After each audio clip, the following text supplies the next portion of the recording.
Students, आज हम नया लेसन पढ़ने वाले हैं बायोमोलिक्यूल्स, जैव अणु। तो जैव अणु को समझने के पहले हम समझेंगे कि जैव रसायन क्या होता है। क्या आप समझेंगे? जैव रसायन। जैव रसायन का अर्थ होता है बायो केमिस्ट्री। तो आज हम नया टॉपिक शुरू कर रहे हैं जैव अणु। जैव अणु के पहले हम आपको समझा रहे हैं कि जैव रसायन क्या होता है। तो जैव रसायन होता क्या है? जीवित तंत्र में, कौन से तंत्र में? जीवित तंत्र में रसायन क्या होता है, हम इसका अध्ययन जैव रसायन में करते हैं। जीवित तंत्र में, जीवित तंत्र में क्या रसायन होता है, मतलब हमारे जो जीवित तंत्र होता है, जो लिविंग सिस्टम होता है, उसमें कैसी रासायनिक अभिक्रियाएं या क्या केमिकल रिएक्शन होती हैं, उनका अध्ययन हम बायोकेमिस्ट्री में करते हैं। तो बायोकेमिस्ट्री में क्या करते हैं? लिविंग सिस्टम में, जीवित तंत्र में जो रसायन होता है, उस रसायन या रासायनिक अभिक्रियाओं का अध्ययन हम बायोकेमिस्ट्री में करते हैं। और हमारे जो कुछ जैव अणु हैं, जो मुख्य जैव अणु हैं, जो है कार्बोहाइड्रेट, प्रोटीन्स, न्यूक्लिक अम्ल, लिपिड, विटामिन्स और हार्मोन्स। तो ये हमारे हैं जैव अणु। और जैव रसायन क्या होता है? जीवित तंत्र में होने वाले केमिकल रिएक्शन का अध्ययन जैव रसायन के अंतर्गत तो होता है। और जैव रसायन में कुछ जैव अणु हैं जो मुख्यतः इंपॉर्टेंट वाले कौन कौन से हैं? Carbohydrates, protein, nucleic acid, lipids, vitamins और हार्मोन्स। ठीक है, तो यहाँ परिभाषा लिखी है, biochemistry is a study of. Biochemistry क्या है? स्टडी है किसकी? Of what goes on with in the living system. Living system में क्या होता है, क्या होता है, क्या रसायन है, लिविंग सिस्टम के जो रसायन है उसका अध्ययन हम जैव रसायन में करते हैं। और हमको इन जैव अणुओं के बारे में इस लेसन में पढ़ना है। तो सबसे पहला जैव अणु कौन सा है? कार्बोहाइड्रेट। तो कार्बोहाइड्रेट तो सब हम जानते हैं, ये सब हमारे क्या है? भोजन के मुख्य घटक होते हैं। कार्बोहाइड्रेट क्या है? हमारा भोजन का मुख्य घटक है। प्रोटीन, कार्बोहाइड्रेट, ये सब हमारे क्या है? भोजन के मुख्य घटक हैं। तो ये तो हमारा भोजन का घटक है मुख्य। इसके बाद हम इसकी परिभाषा समझने की कोशिश करते हैं। तो पहले कहा गया कि जो कार्बोहाइड्रेट होते हैं वो कार्बन के हाइड्रेट होते हैं। इनका नाम कहाँ से रखा गया? कार्बन के हाइड्रेट। कार्बोहाइड्रेट को क्या माना गया? पहले कार्बन के हाइड्रेट। तो उनको बोलने लगे हम कार्बोहाइड्रेट, कार्बन के हाइड्रेट। तो हम पहले मानते थे कि जो कार्बोहाइड्रेट होते हैं वो क्या होते हैं? कार्बन के हाइड्रेट्स होते हैं। मतलब ये कार्बन ले लिया हमने। और कार्बन के क्या होते हैं? हाइड्रेट मतलब H2O। तो यहाँ पर CX मतलब कार्बनों की संख्या X, कुछ भी 1 2 3 4, और जल की संख्या को हम मान लें Y।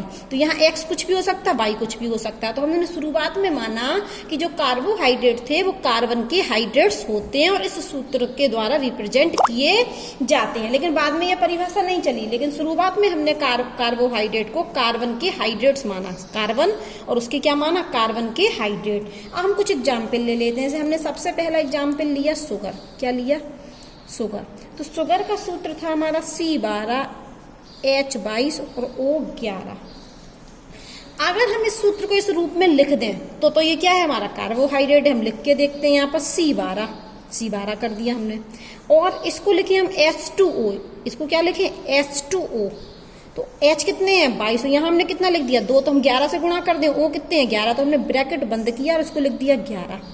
तो आप इस सूत्र से इसका कंपैरिजन कीजिए। इसका CX, हाँ तो C12 हो गया। H2O Y, तो यहाँ पर हमारा क्या हो गया? यहाँ पर X का मान कितना हो गया? 12 और Y का मान कितना हो गया? 11। तो ये जो शुगर है तो इसको हम कार्बोहाइड्रेट कहते हैं। क्यों कहते हैं? क्योंकि ये कार्बन का क्या है? हाइड्रेट। इस तरीके से हम इसको लिख पा रहे हैं। हम एक और एग्जाम्पल ले लेते हैं ग्लूकोज का। ग्लूकोज ले लेते हैं हम। तो C6 H12O6। क्या हम इसको भी लिख सकते हैं कार्बन के हाइड्रेट के रूप में? लिख के देखते हैं। C6 तो X कितना हो गया? 6। इसको हम H2O बना दें तो H2O, और ये कितने हैं? 12। तो H2O कितने होंगे? 6। तो यहाँ पर X कितना दिख रहा है? 6 और Y कितना दिख रहा है? 6। तो ग्लूकोज को भी हम इस रूप में, सूत्र के रूप में लिख सकते हैं। ये मेन सूत्र है हमारा कार्बन के हाइड्रेट वाला। ठीक है, तो हम शुगर को भी इस सूत्र के रूप में लिख सकते हैं और ग्लूकोज को भी इस सूत्र के रूप में लिख सकते हैं। सूत्र के रूप में लिखने का अर्थ है कि कार्बन के हाइड्रेट के रूप में हम लिख सकते हैं। देखो ये कार्बन का हाइड्रेट दिख रहा शुगर, ग्लूकोज भी हमें कार्बन का हाइड्रेट दिख रहा। अब हम एक नया एग्जाम्पल लेते हैं, एसिटिक अम्ल। क्या लिया हमने? Acetic acid CH3 C double bond OH। अब हम इसको लिखने की कोशिश करें किसके रूप में? इस सूत्र के रूप में। तो C 2 C है तो C 2, क्या है ये C2। हाइड्रोजन कितने हैं 3 और 1 4, और ऑक्सीजन कितने हैं 2, तो ये हो गया H2O, और 4 थे तो बाहर हमने लगा दिया 2। तो हम एसिटिक अम्ल को भी इस सूत्र के रूप में लिख पा रहे हैं। सूत्र का अर्थ है एसिटिक अम्ल को भी हम कार्बन की हाइड्रेट के रूप में लिख पा रहे हैं। वापस सुनिए, शुगर को हम कार्बन की हाइड्रेट के रूप में लिख सकते हैं, ग्लूकोज को भी हम कार्बन की हाइड्रेट के रूप में लिख सकते हैं, और एसिटिक अम्ल को भी हम कार्बन की हाइड्रेट के रूप में लिख रहे हैं। लेकिन एसिटिक अम्ल जो होता है वो हमारा कार्बोहाइड्रेट्स नहीं होता है। ठीक है, एसिटिक अम्ल को हम कार्बन की हाइड्रेट के रूप में लिख तो सकते हैं, लेकिन एसिटिक अम्ल में कार्बोहाइड्रेट्स के गुण नहीं होते हैं। तो मतलब एसिटिक अम्ल तो कार्बोहाइड्रेट होता ही नहीं। ध्यान से सुनिए, एसिटिक अम्ल कार्बोहाइड्रेट नहीं होता है, लेकिन हम इसको कार्बन की हाइड्रेट के रूप में लिख सकते हैं। तो अभी हमने जो परिभाषा आपको बोली थी कि कार्बोहाइड्रेट कौन होते हैं, जिनको हम कार्बन की हाइड्रेट्स के रूप में लिख सके, मतलब कार्बोहाइड्रेट कार्बन के हाइड्रेट्स होते हैं। तो यहाँ तो शुगर में तो ये परिभाषा सही साबित हुई। शुगर क्या है, कार्बन का हाइड्रेट है, तो ये कार्बोहाइड्रेट है। ग्लूकोज भी क्या है, कार्बन का हाइड्रेट है, तो ग्लूकोज भी कार्बोहाइड्रेट है। एसिटिक अम्ल भी कार्बन का हाइड्रेट है, तो एसिटिक अम्ल को भी कार्बन का हाइड्रेट होना चाहिए। लेकिन यहाँ पर ये बात क्या हो गई, गड़बड़। ये जो परिभाषा थी वो परिभाषा क्या हो गई, गलत सिद्ध हो गई। अब हम आपको एक और एग्जाम्पल लेके दिखाते हैं। एक एग्जाम्पल हम लेते हैं रेमनोज का। रेमनोज एक कंपाउंड लेते हैं जिसका सूत्र होता है C6H12 और O5। ठीक है, अब हम इसको कार्बन का हाइड्रेट बनाने की कोशिश करें तो C6, तो X का, अब यहाँ पर हम इसको H2O बना दें तो कितने H2O ले लें हम, 5 है हमारे पास। वो तो हमने ब्रैकेट के बाहर लिख दिया 5, तो 5 दूनी 10, लेकिन अभी क्या हुए 2 हाइड्रोजन हमारे बच गए। तो अभी वापस सुनिए, हमने इसको इस रूप में लिखना चाहिए तो C6 लिख दिया, और H2O कितने बना सकते थे हम, H2O 5 बना सकते थे, तो H2O हमने 5 बना दिए। लेकिन जब हमने 5 बनाए तो हाइड्रोजन कितने लिख गए, 5 दूनी 10, लेकिन यहाँ कितने थे 12, तो हमें हाइड्रोजन 2 अलग से लिखने पड़े। तो क्या हम रेमनोज को कार्बन की हाइड्रेट के रूप में लिख पाए, नहीं लिख पाए। लेकिन रेमनोज क्या होता है, एक कार्बोहाइड्रेट है, ये हमारा क्या है, कार्बोहाइड्रेट है,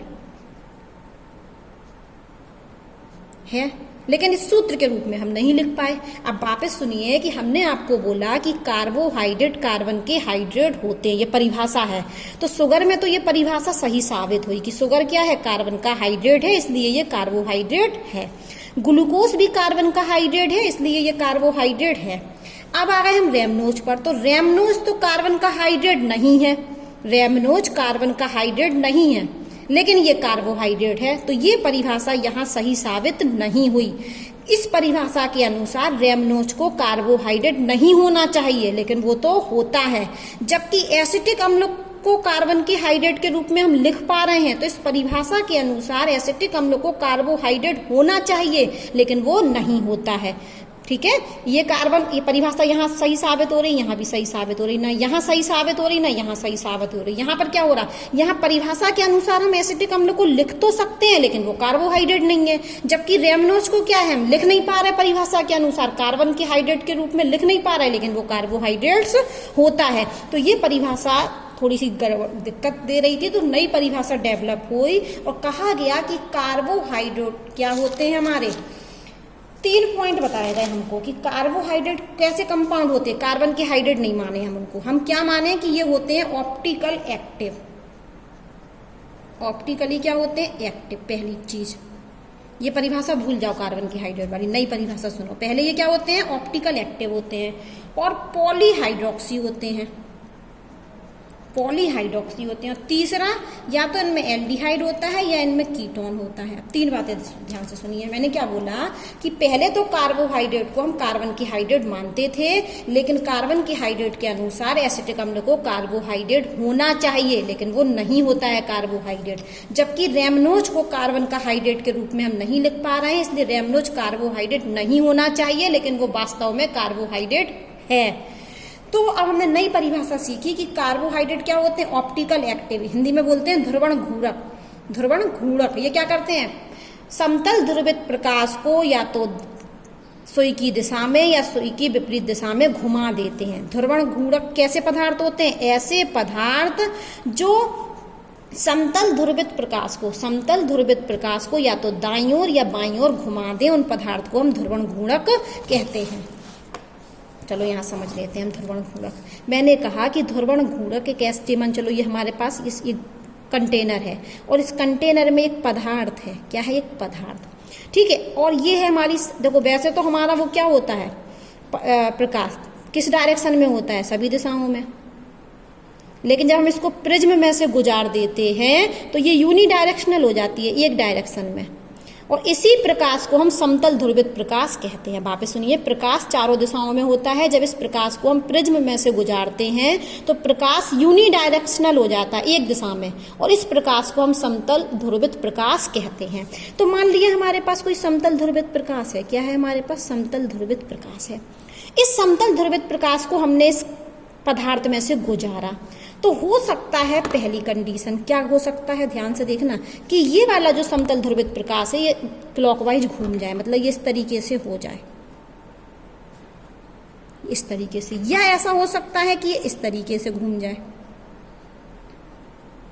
देखो आप समझिए, समतल ध्रुवित प्रकाश की डायरेक्शन अभी कैसी थी? सीधी पेन की जैसी। जब हमने इस पदार्थ में से गुजारा तो ये कैसा हो गया? इस तरफ, मतलब ये कैसा घूम गया? सुई की दिशा में। ये कैसे घूम गया? सुई की दिशा में। या ऐसा हो सकता है दूसरी कंडीशन कि ये ऐसा था, लेकिन इस जब पदार्थ में से गुजारा तो इसकी डायरेक्शन क्या हो गई? सुई के विपरीत दिशा में, इस तरीके से घूम गया। तो ये दो कंडीशन हो सकती हैं, पहली ये हो सकती है या ये हो सकती है। तो जो पदार्थ समतल ध्रुवित प्रकाश को या तो दाईं ओर घुमा दें या बाईं ओर घुमा दें, तो हम ऐसे पदार्थ को कहते हैं ध्रुवण घूर्णक पदार्थ। समझ में आ गया ध्रुवण घूर्णक शब्द का अर्थ? कि ध्रुवण घूर्णक पदार्थ वे पदार्थ होते हैं जो समतल ध्रुवित प्रकाश को या तो दाईं ओर या बाईं ओर घुमा देते हैं। मान लो ये कुछ भी नहीं घुमाता प्रकाश को, मान के चलो ये वाला पदार्थ समतल ध्रुवित प्रकाश को किसी डायरेक्शन में नहीं घुमाता, हमें जैसे का तैसा प्रकाश मिल जाता। यहाँ फिर से एक कंटेनर है और ये हमारा सा, फिर से सुनिए, ये हमारी समतल ध्रुवित प्रकाश था, हमने यहाँ एक कंटेनर में एक पदार्थ था, उस पदार्थ से गुजारा तो वो जैसे का तैसा रहा। तो उस समय इस पदार्थ को हम क्या कहते हैं? ध्रुवण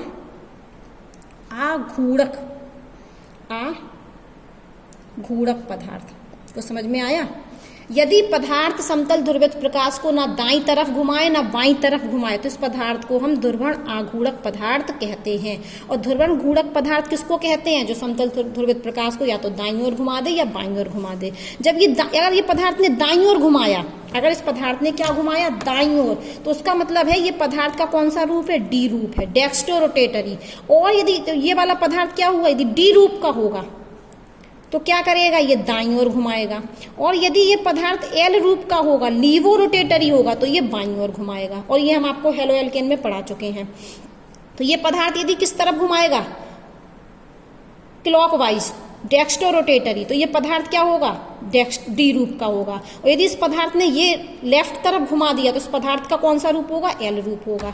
तो ये तो अलग से बात हमने बता दी। अब हम वापस अपनी बात पर आते हैं कि कार्बोहाइड्रेट को पहले हमने कार्बन का हाइड्रेट माना, लेकिन एसिटिक अम्ल को कार्बन का हाइड्रेट होना चाहिए, इसलिए एसिटिक अम्ल को कार्बोहाइड्रेट होना चाहिए, लेकिन एसिटिक अम्ल कार्बोहाइड्रेट नहीं होता।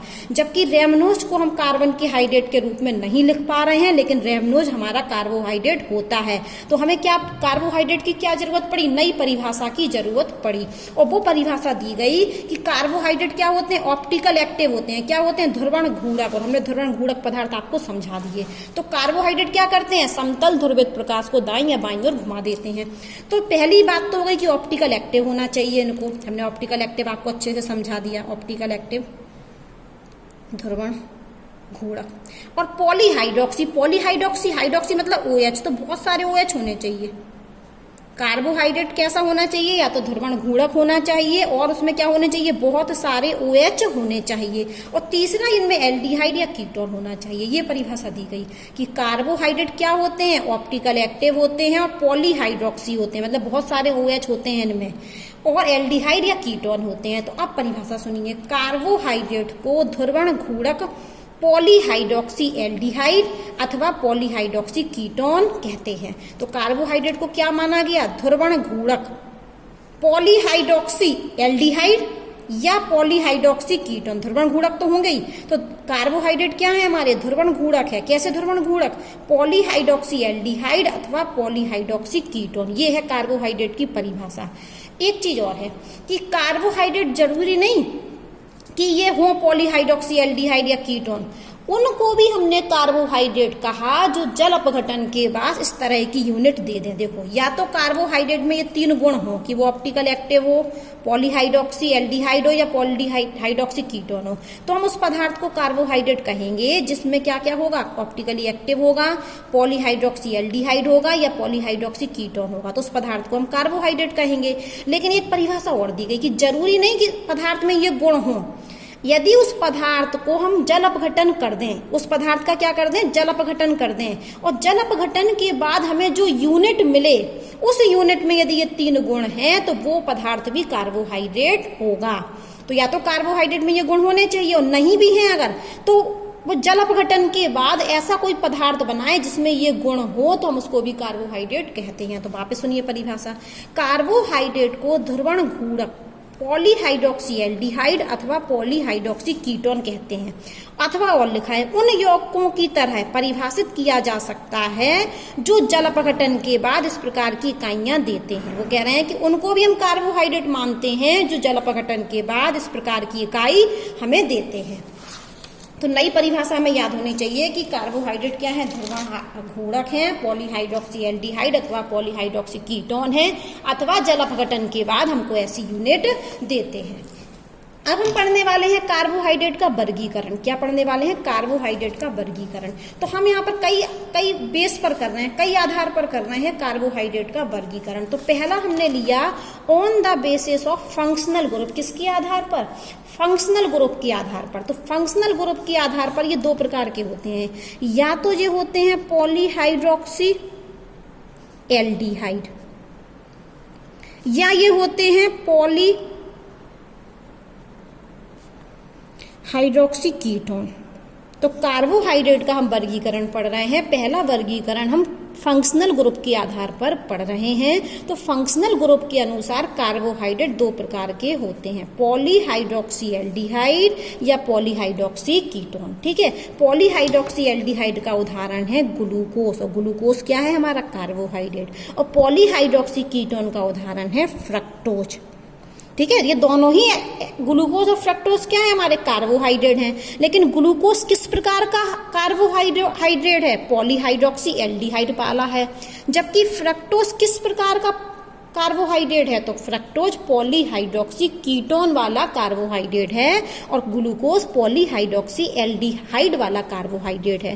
ये दोनों ही हाइड्रेट है, लेकिन इनमें अंतर है, ये एल्डिहाइड वाला है और ये क्या है, कीटोन वाला है। तो वर्गीकरण हो गया, दोनों ही कार्बोहाइड्रेट है, लेकिन ये किस प्रकार का है, एल्डिहाइड वाला और ये कीटोन वाला। अब हम पढ़ने वाले हैं दूसरा वर्गीकरण, किस आधार पर, on the basis of reducing nature. Reducing nature मतलब अपचायक प्रवृत्ति के आधार पर पढ़ते हैं। तो 2 प्रकार के कार्बोहाइड्रेट होते हैं, एक तो होते हैं नॉन रिड्यूसिंग शुगर, देखो कार्बोहाइड्रेट को हम शुगर भी बोल देते हैं, ठीक है, और रिड्यूसिंग शुगर। तो 2 प्रकार के कार्बोहाइड्रेट हैं, एक तो है नॉन रिड्यूसिंग शुगर और दूसरे हैं रिड्यूसिंग शुगर। तो रिड्यूसिंग शुगर को बोलते हैं अपचायी शर्करा और नॉन रिड्यूसिंग शुगर को बोलते हैं अनअपचायी शर्करा। तो ऐसे कार्बोहाइड्रेट